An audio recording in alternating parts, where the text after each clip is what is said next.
Un traficante de armas que vende poder en lugar de lujo. Un caso de crueldad animal que indignó justo después de celebrar el Día del Gato. Y la historia de un adolescente enterrado en casa donde vivió Gustavo Cerati. Mientras tanto, en Gaza, un bombardero mata a un periodista que horas antes narraba en las redes sociales la destrucción de su alrededor.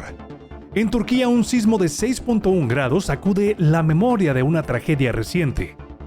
Y en Alaska, el presidente Trump se prepara para sentarse frente a Vladimir Putin en la primera reunión desde que comenzó la guerra en Ucrania.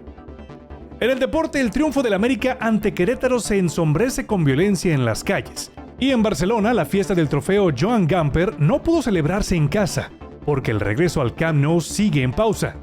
Hola, te saluda Israel Zamora González. Y a nombre de Carla Angélica López, este lunes 11 de agosto te doy la bienvenida a En Portada, Historias que se escuchan.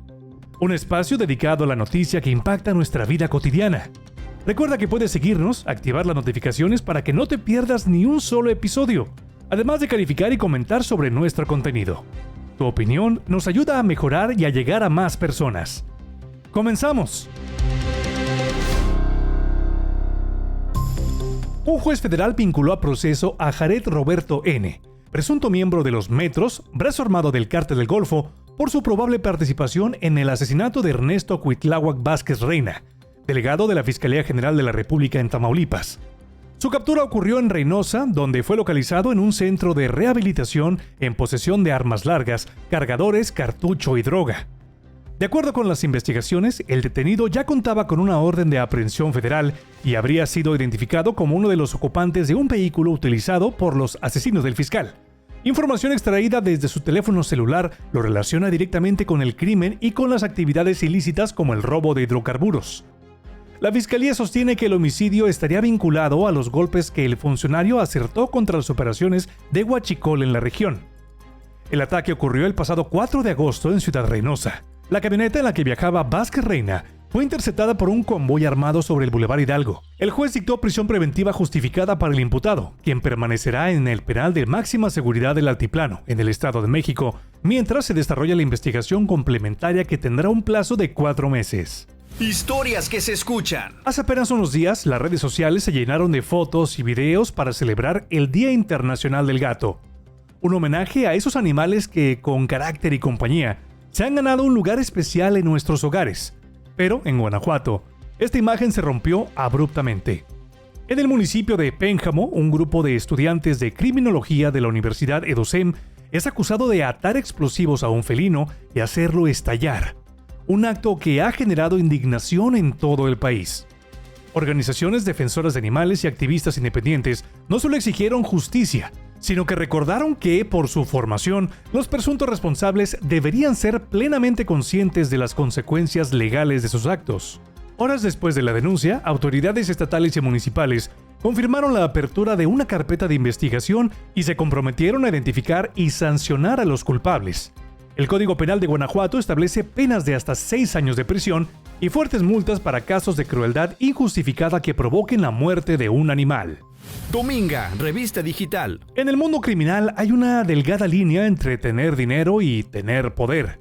Y según un traficante de armas que opera en las sombras de Guadalajara, esta diferencia se mide en kilos. Su nombre es Spare. Y no vende cualquier cosa.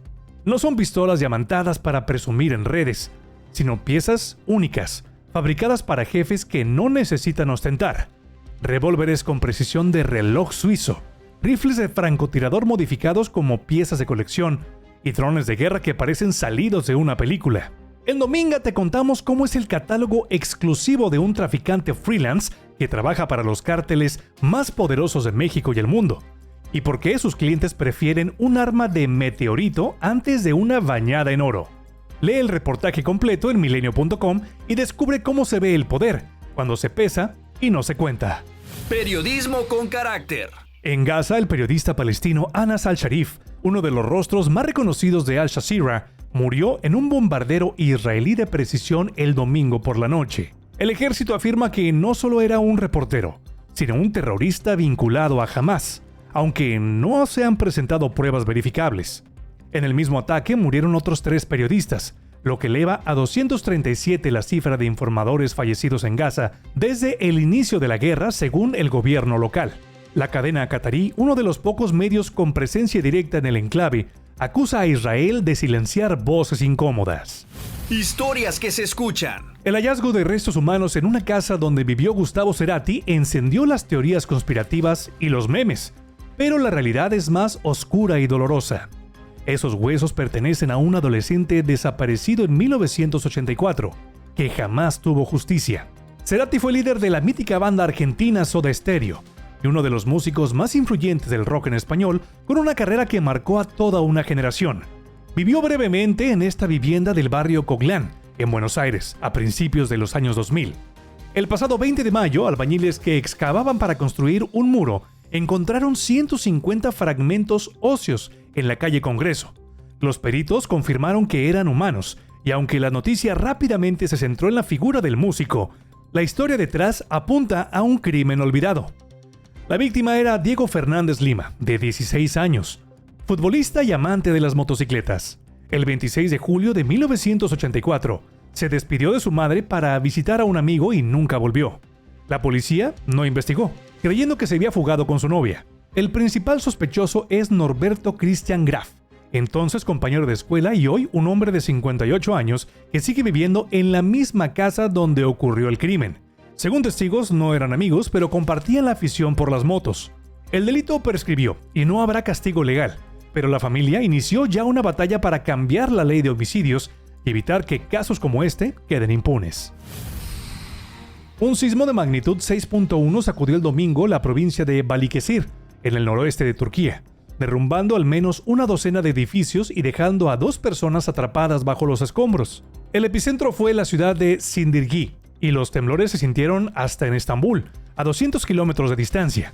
Turquía, ubicada sobre importantes líneas de falla, vive con frecuencia este tipo de fenómenos. El recuerdo aún está fresco. En 2023, un terremoto de 7.8 grados dejó más de 53.000 muertos y devastó 11 provincias del sur y sureste del país, además de causar miles de muertes en el norte de Siria. El vicepresidente de los Estados Unidos, J.D. Vance, advirtió que el acuerdo de paz que impulsa Donald Trump entre Rusia y Ucrania no hará feliz a nadie, pero podría ser la única vía para detener la guerra. La propuesta que Trump discutirá el 15 de agosto en Alaska con Vladimir Putin buscaría un arreglo con el que ambas naciones puedan vivir en relativa paz. A la reunión podría sumarse el presidente ucraniano Volodymyr Zelensky, aunque la invitación aún no está confirmada. El encuentro se concretó tras una visita del enviado especial de la Casa Blanca a Moscú y en medio de controversia por comentarios sobre posibles intercambios o cesiones de territorio. El embajador de Estados Unidos ante la OTAN aseguró que no habrá concesiones territoriales significativas que no se hayan ganado en el campo de batalla. Zelensky rechazó cualquier negociación sin Ucrania en la mesa, mientras líderes del Reino Unido, Francia, Alemania, Italia, Polonia, Finlandia y la Unión Europea recordaron que el camino a la paz no puede decidirse sin Ucrania. Goles y hazañas en medio tiempo. El partido entre América y Querétaro en el estadio Ciudad de los Deportes terminó con la victoria para los de Coapa y con una riña que dejó 26 detenidos del grupo de animación visitante. La policía capitalina informó que un aficionado denunció haber sido golpeado sin motivo en las calles cercanas al estadio. Minutos después, los presuntos agresores fueron localizados y presentados ante el Ministerio Público. La víctima, de 34 años, sufrió lesiones en cuello y espalda. En un hecho separado, una mujer presuntamente familiar de un futbolista también fue agredida y tuvo que ser hospitalizada. Los detenidos enfrentarán cargos por alterar el orden o consumir alcohol en vía pública. En lo deportivo, América ganó 1-0 a Gallos Blancos. Henry Martín falló un penal en su regreso tras su lesión. El Barcelona ganó el trofeo Joan Gamper frente al Como, pero no en el Spotify Camp Nou, sino en el Estadio Johan Cruyff. ¿El motivo? El club no tuvo las licencias para volver a su estadio tras 2 años de remodelación. Según fuentes, la Asociación Europea de Clubes detectó más de 200 deficiencias en la primera fase de las obras. La directiva tiene poco tiempo para corregirlas y conseguir el permiso antes de la 4ª jornada de la Liga, cuando reciban al Valencia. Mientras tanto, el debut del Barça en la temporada será el 16 de agosto ante el Mallorca, buscando reafirmar su condición de favorito al título.